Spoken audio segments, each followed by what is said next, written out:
Bismillahirrahmanirrahim. Assalamu alaikum. Today I will discuss ionization energy or ionization potential. Ionization energy क्या है और दूसरा नाम ionization potential भी कहा जाता है.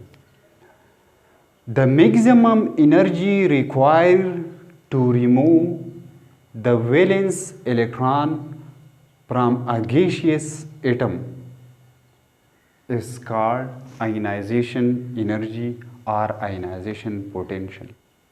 गैसियस एटम से वैलेंस इलेक्ट्रॉन रिमूव करने के लिए जितना मैक्सिमम एनर्जी रिक्वायर है, इस एनर्जी को आयनाइजेशन एनर्जी कहा जाता है या आयनाइजेशन पोटेंशियल कहा जाता है.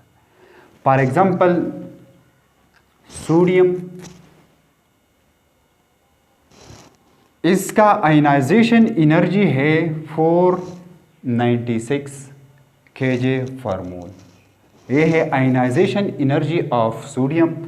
दूसरा मैग्नीशियम है और मैग्नीशियम का आयनाइजेशन एनर्जी 738 kJ पर मोल है.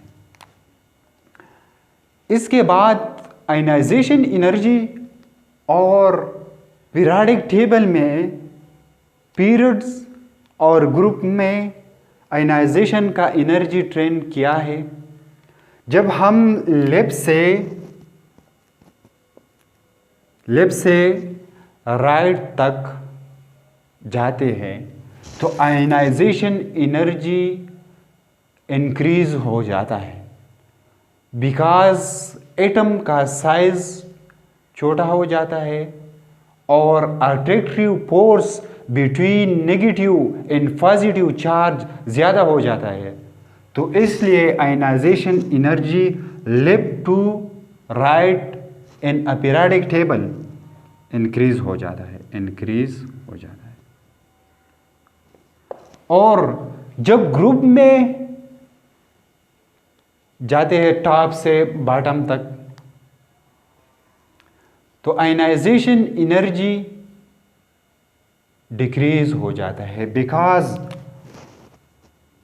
Because the size of the atom gradually increase.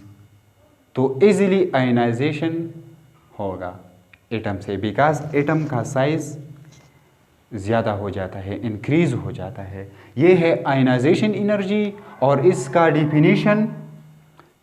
First ionisation energy, second ionisation energy किसको कहते हैं. फर्स्ट आयनाइजेशन एनर्जी जब एक गैसियस एटम से हम फर्स्ट इलेक्ट्रॉन रिमूव करते हैं तो फर्स्ट आयनाइजेशन एनर्जी कहा जाता है.